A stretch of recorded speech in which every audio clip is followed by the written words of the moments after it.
queridos estudantes e professoras e professores da educação de jovens e adultos. Eu sou a professora Daniele e estou aqui para mais uma aula com vocês de História. Então, qual será o nosso tema da aula de hoje? Vamos falar de patrimônio histórico, cultural e ambiental. Vamos lá? Então, patrimônio histórico-cultural. Patrimônio histórico-cultural é o conjunto de todos os bens, manifestações populares, cultos, tradições, tanto materiais quanto imateriais. Os patrimônios históricos culturais, reconhecidos de acordo com sua ancestralidade, importância histórica e cultural de uma região, que adquire valor único e uma durabilidade representativa, simbólica e material. O que é tudo isso, professora? Tudo isso é o que registra e conta a nossa história. Então, é o vínculo de uma civilização, de uma sociedade com a sua história. Os monumentos materiais, monumentos construídos, contam essa história através de sua representatividade. Esses monumentos também desenvolvem uma certa economia ao seu redor, muitas vezes se tornando ponto turístico, desenvolve outras atividades culturais e passam a ser referência para aquele povo. Então, o patrimônio descreve a nossa história e as nossas características como povo. Patrimônio histórico-cultural brasileiro, então. Vamos lá. Vamos começar por um símbolo bem conhecido do nosso país, né? O Cristo Redentor. O Cristo Redentor, lá no Rio de Janeiro, fica no Morro do Corcovado. É uma imagem que compõe junto com a natureza. Então, ele faz parte do patrimônio material e imaterial.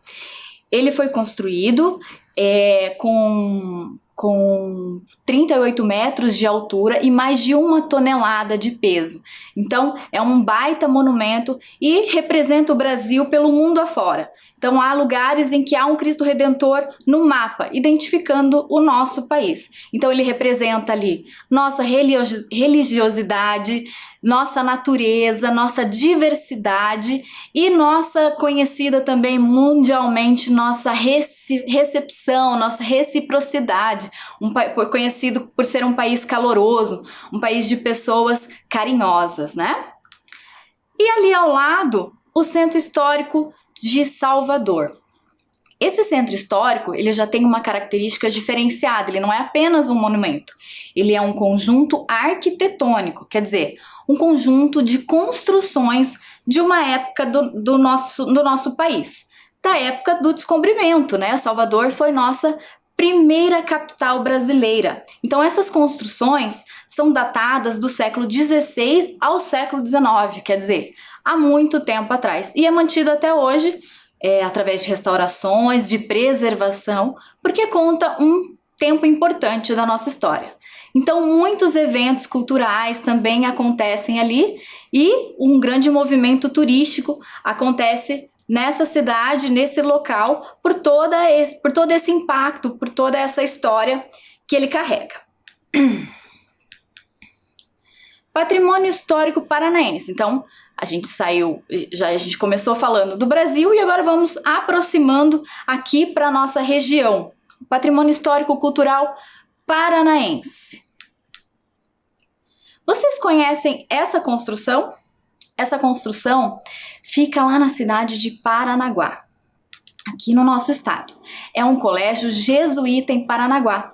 Então foi o primeiro monumento construído historicamente pelos jesuítas lá nos anos de 1600, entre os anos de 1600 e 1640.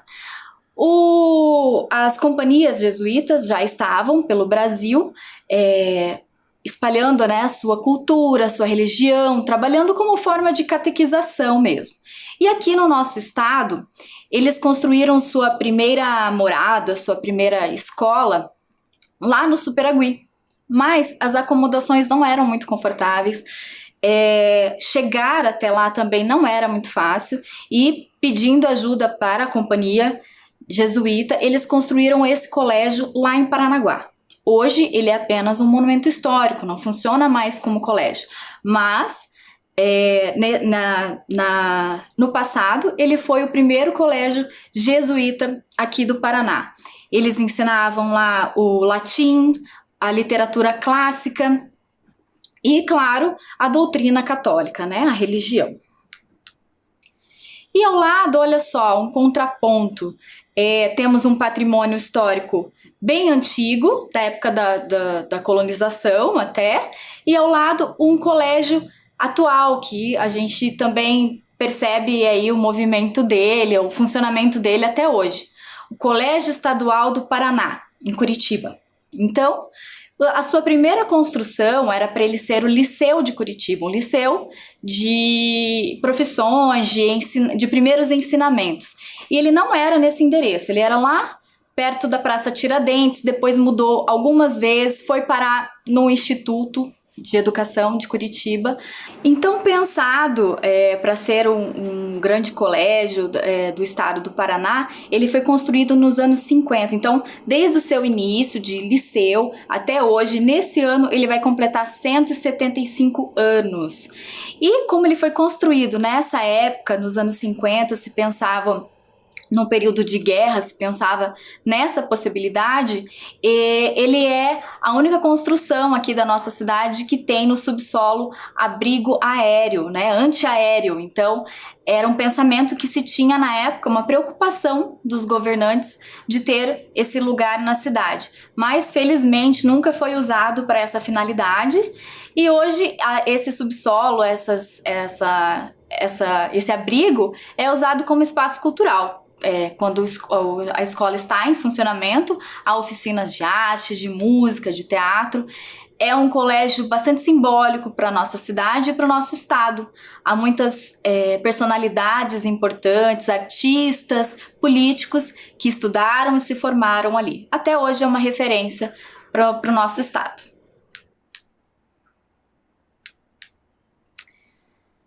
E onde está toda essa memória do nosso estado, né? Nós temos uma história a contar, e essa história é contada ao longo do tempo por meio de objetos, por meio de fotografias, registros escritos e por meio de artefatos. Então, esse nosso acervo todo está lá no Museu Paranaense.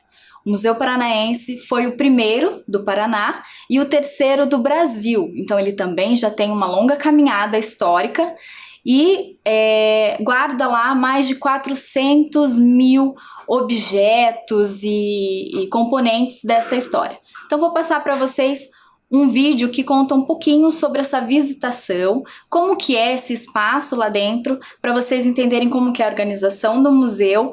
Um lugar que vale muito a pena, assim que possível, a gente conhecer.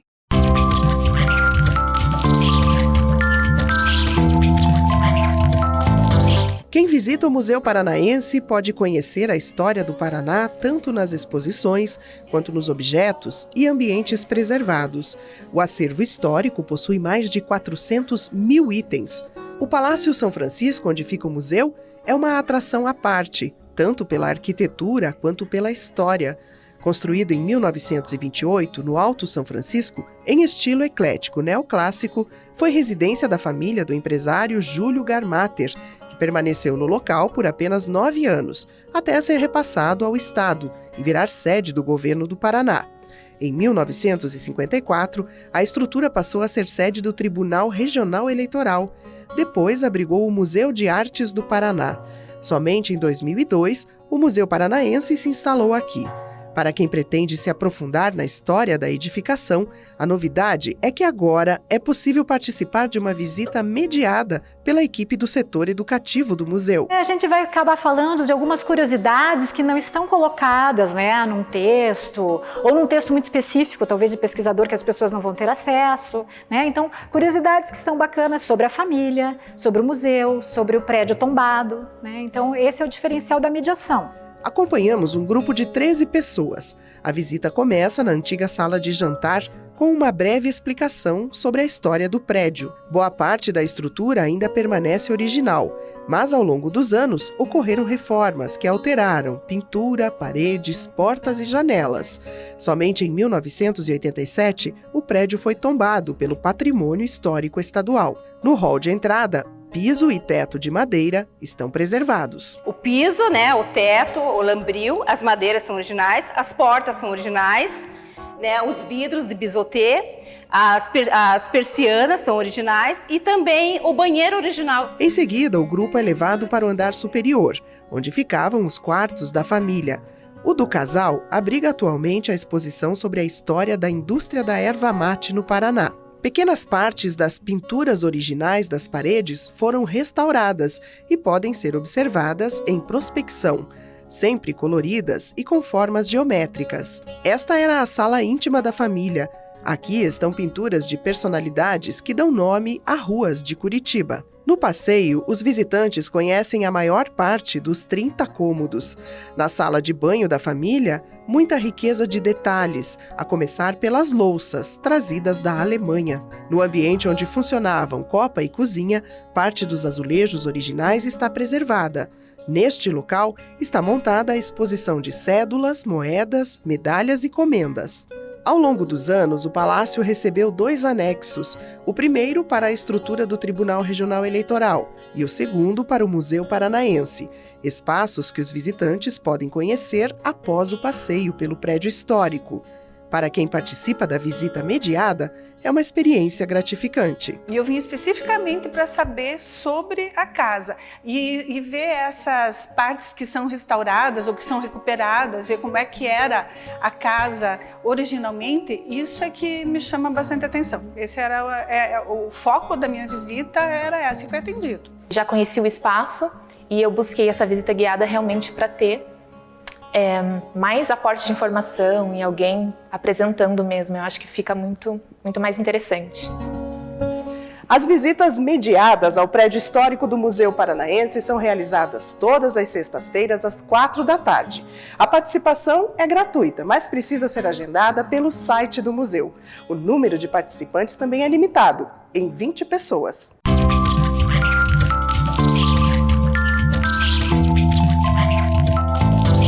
Viram que legal? Muito interessante conhecer esse espaço. Então, outra curiosidade sobre o Museu Paranaense e seu acervo é que a primeira imagem de Nossa Senhora da Luz dos Pinhais compõe o acervo desse museu.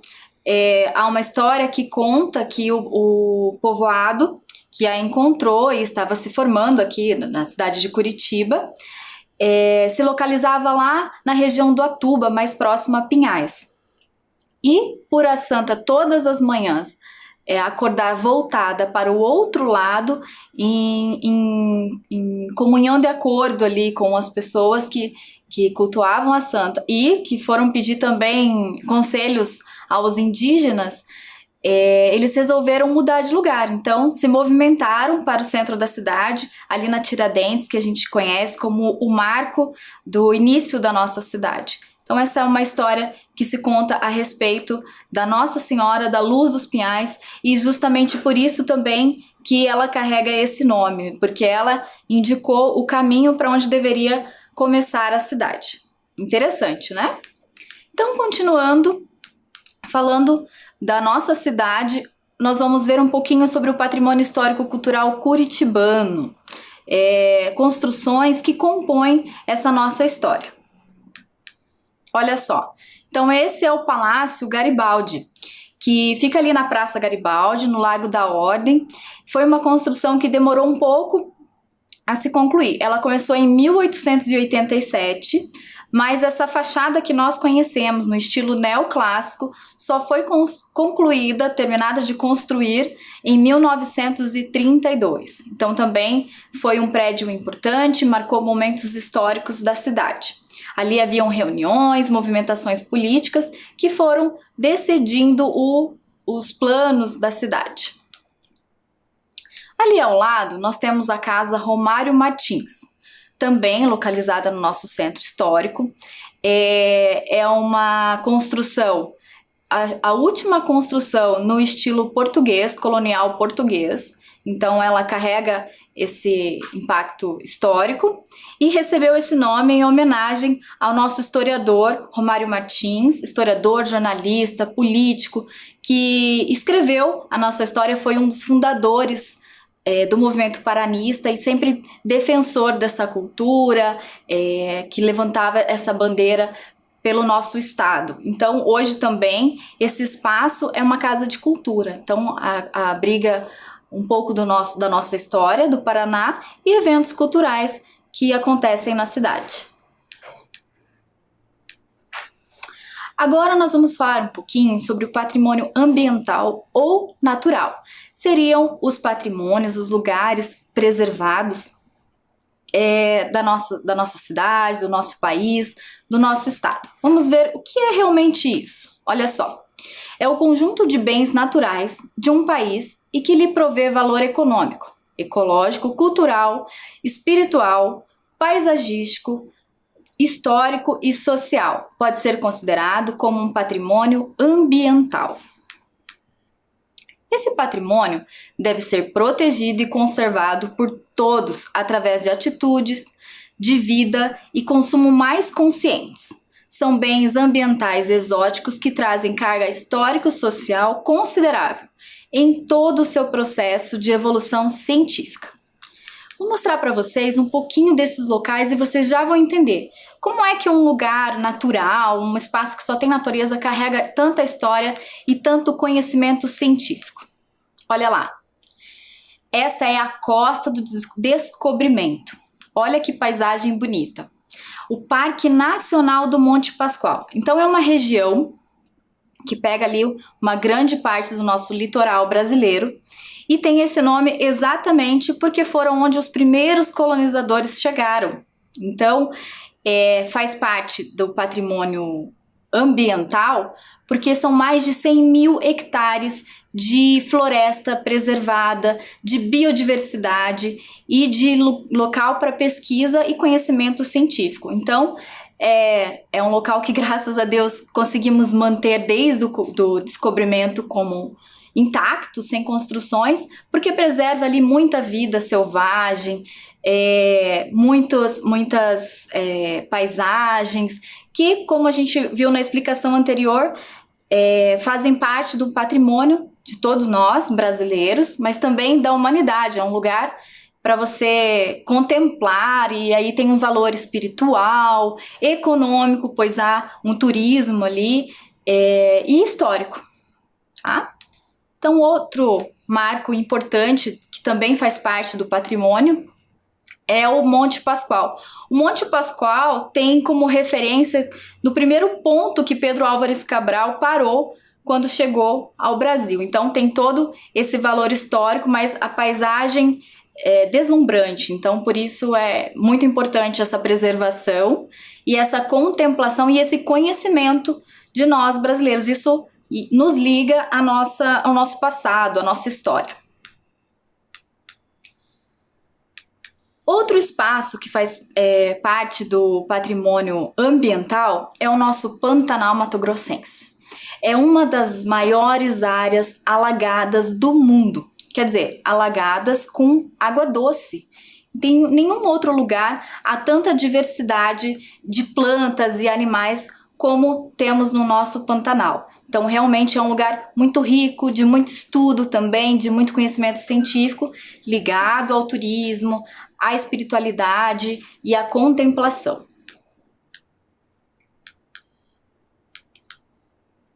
Outro lugar do nosso patrimônio ambiental é a Chapada dos Veadeiros. Fica lá em Goiás.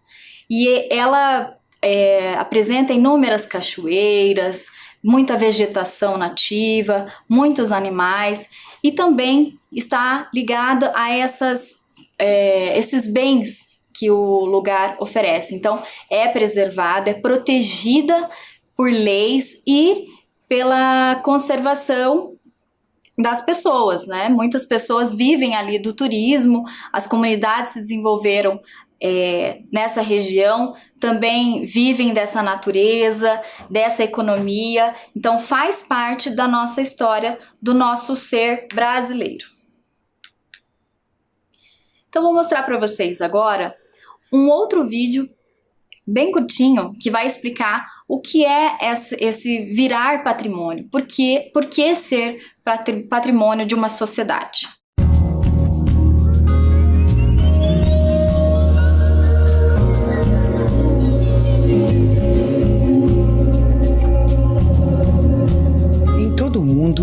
As riquezas culturais e naturais do Brasil são reconhecidas e admiradas por seu valor excepcional. A diversidade das expressões culturais e a nossa biodiversidade compõem um mosaico singular, presente de norte a sul do país.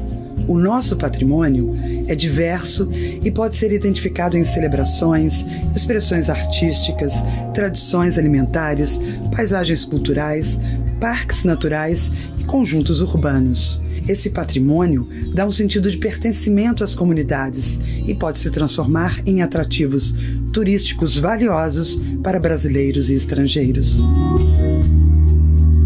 São 25 bens brasileiros reconhecidos pela Unesco, 13 bens culturais, 7 sítios do patrimônio natural e 5 manifestações culturais declaradas Patrimônio Imaterial da Humanidade. Preservar e valorizar as características que levaram à titulação como Patrimônio Mundial são ações que exigem participação ativa da comunidade e esforço contínuo dos governos municipais, estaduais e federais. Valorizar o patrimônio é manter viva a memória e a cultura de um povo, promovendo o desenvolvimento socioeconômico local, fortalecendo a geração de emprego e renda e tornando o turismo cultural sustentável. Um novo olhar para o potencial do patrimônio cultural e natural pode fazer a diferença para o desenvolvimento de sua cidade.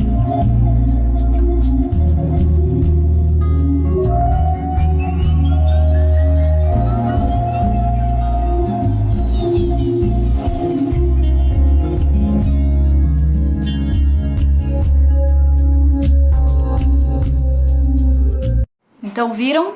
Que legal, que lindos esses lugares.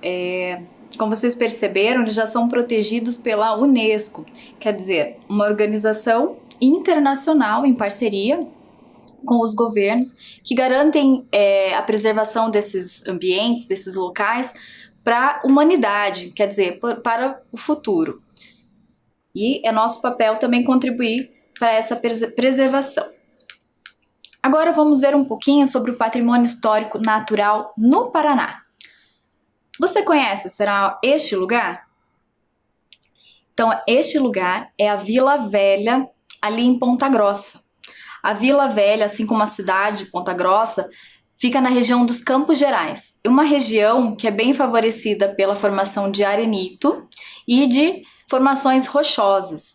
Então, esse parque estadual da Vila Velha é uma área de proteção ambiental e tem um potencial turístico, espiritual e natural bastante valorizado pela formação de suas rochas. As pessoas identificam ali cálices, rostos, porque essas rochas foram mudando ao longo do tempo. Então são mudanças de milênios, com a ação do vento, a ação da água, a ação do próprio tempo. As rochas foram mudando e tendo diversas formas. Há ali também, bem próximo, o rio Tibagi, um rio muito importante para o nosso estado.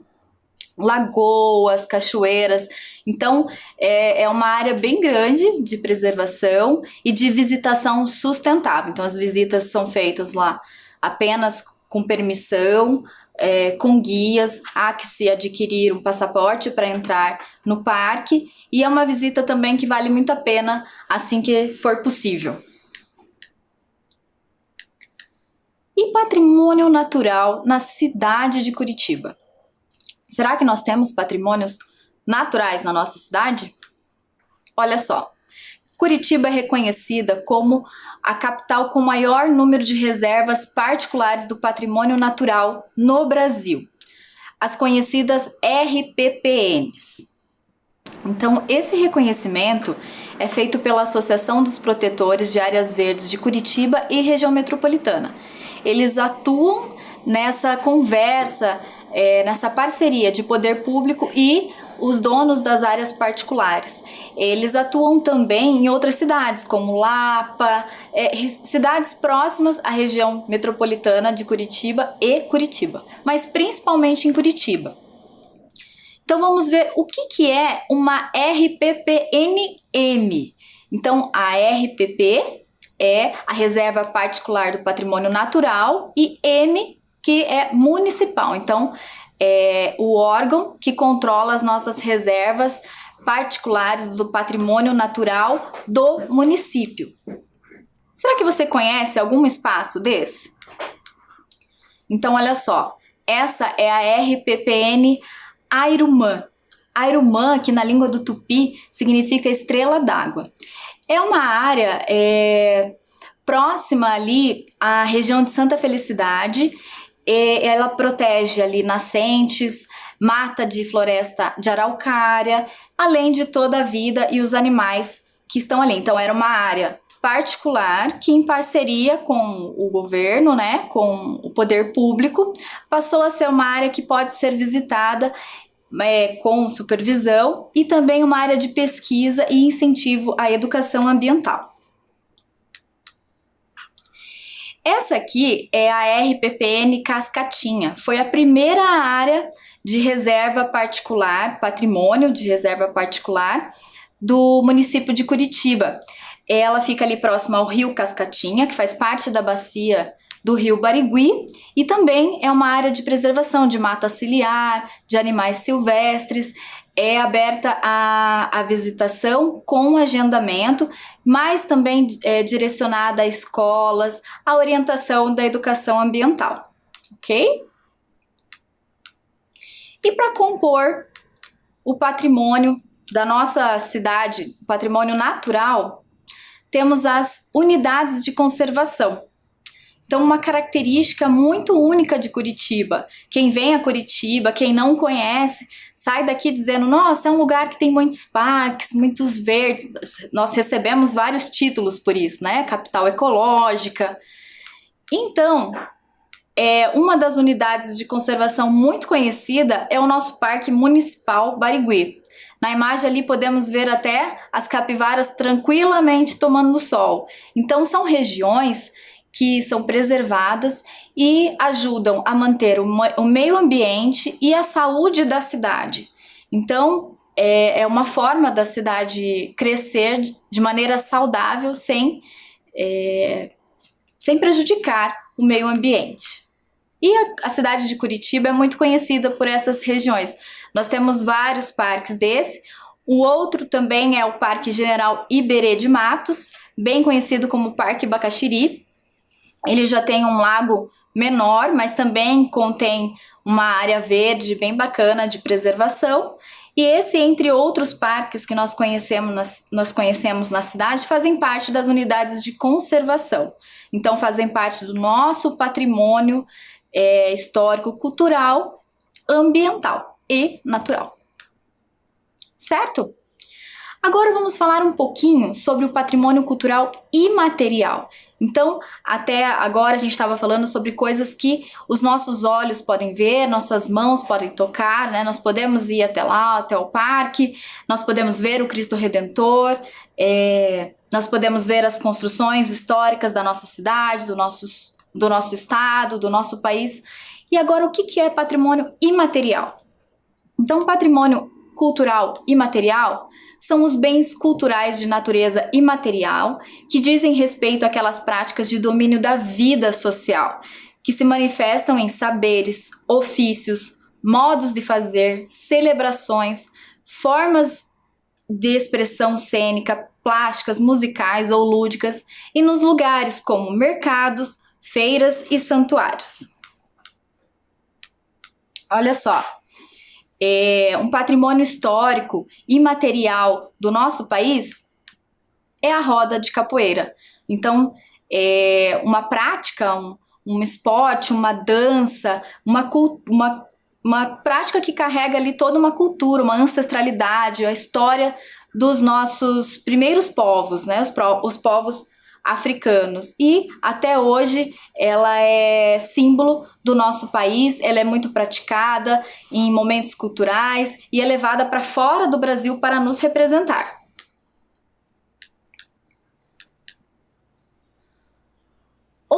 Outro patrimônio da nossa cultura brasileira é a arte Kuziwa.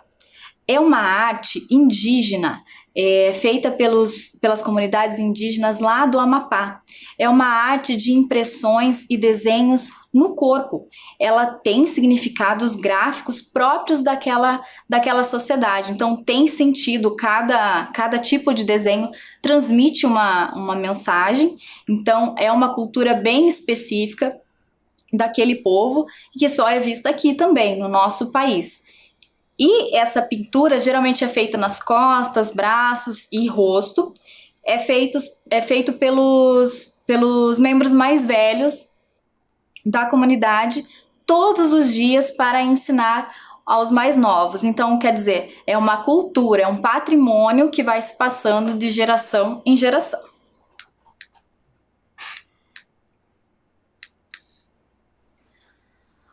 Outra prática de cultura é o samba de roda.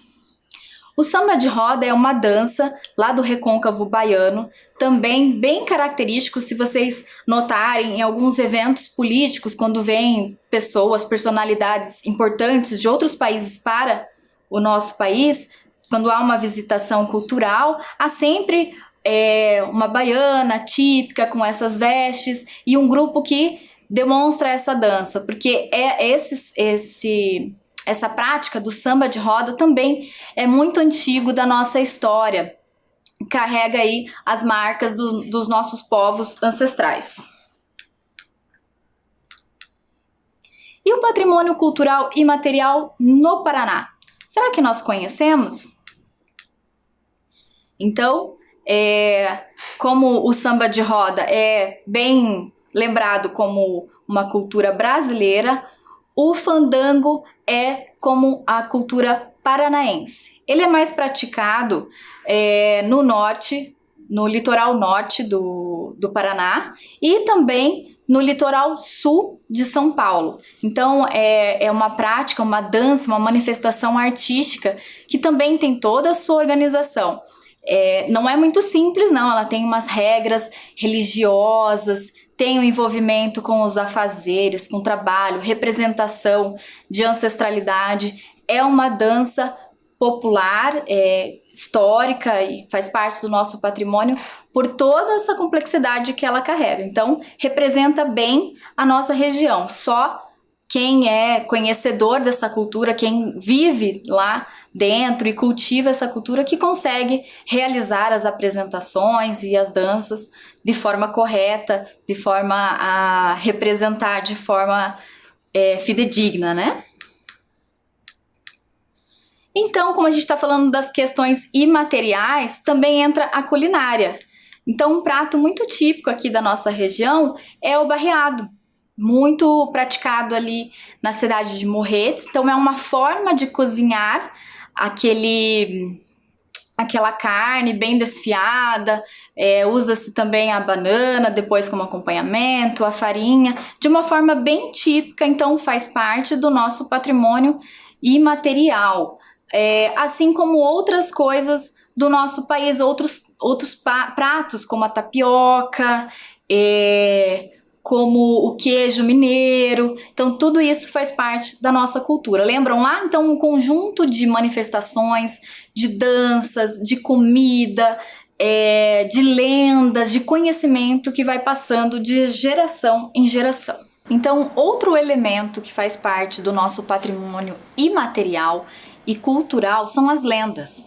Então essa imagem aqui representa a lenda Tarobá, que na verdade é a lenda das cataratas. Lembrando, se alguém já ouviu essa lenda, a lenda que conta que os índios daquela região, os caingangues, acreditavam que quando faltava peixe ou havia poluição no rio, era porque o seu Deus não estava satisfeito. Então eles tinham que oferecer algo a ela. Até que o dia chegou que o cacique deveria oferecer a sua própria filha. Mas a filha, apaixonada por um jovem guerreiro da comunidade dos índios daquela região, resolveram fugir. E como castigo, o Deus rachou aquelas rochas, aquele rio ao meio, e por isso formou-se as cataratas. É interessante as lendas indígenas, né? Com o retorno das aulas, com a nossa proximidade novamente, se Deus quiser, vocês podem investigar mais sobre essa lenda, é muito interessante, e outras que contam a história do nosso Paraná, como a lenda da erva mate, por exemplo. Tá ok? Então, seguindo, vamos também lembrar do patrimônio cultural e imaterial de Curitiba. O que será que é tão específico da nossa cidade?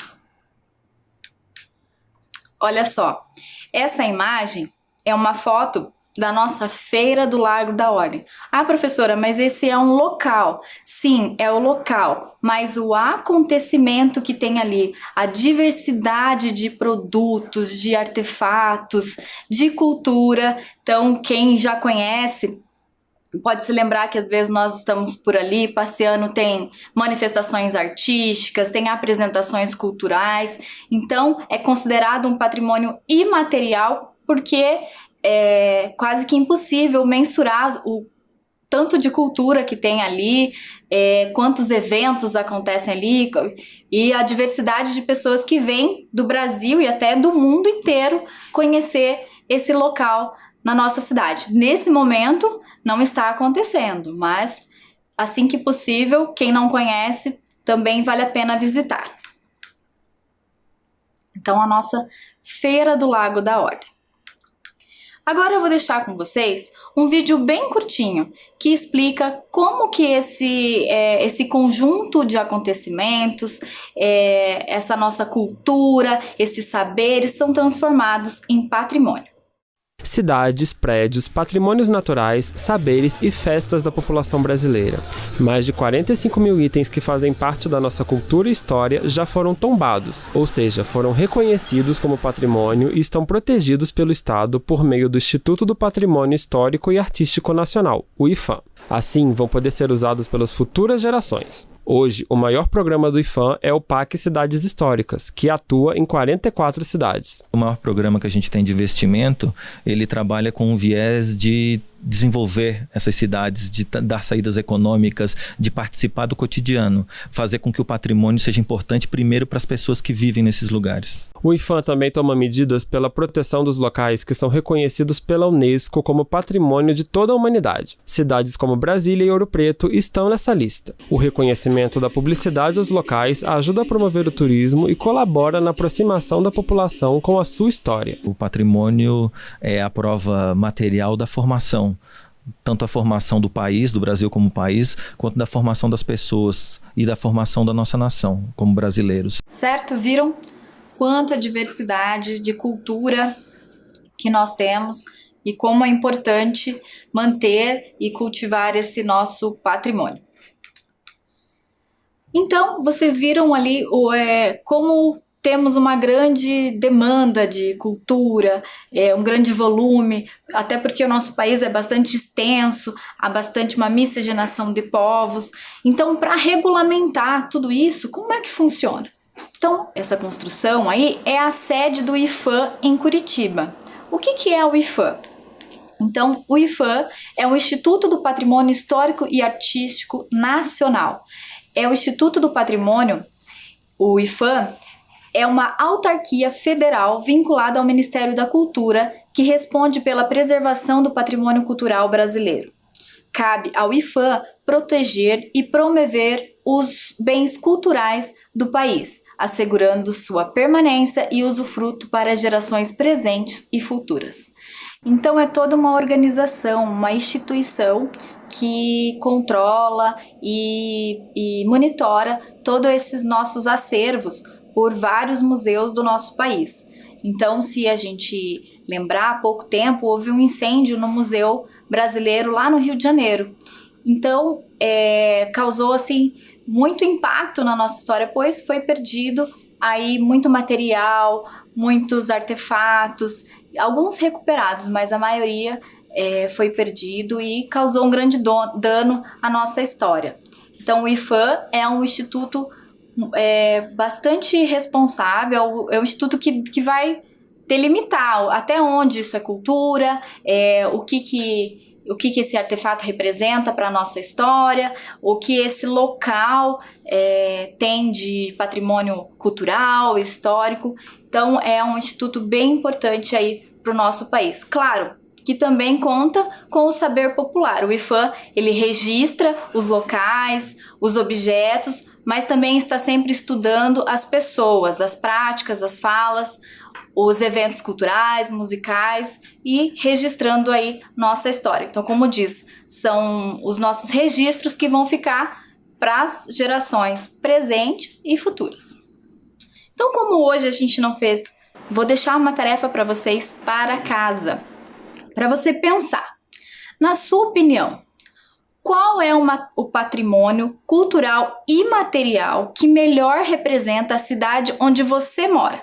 Então vamos pensar como se você fosse um funcionário, um representante do IPHAN. Você precisa determinar que naquela cidade é muito forte a característica cultural de um determinado alimento, de uma determinada maneira de falar, de uma determinada dança. Registre no seu caderno, pode fazer da melhor forma que você encontrar e envie para a sua professora. Vou deixar um tempo para vocês copiarem a atividade.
Então, anotaram?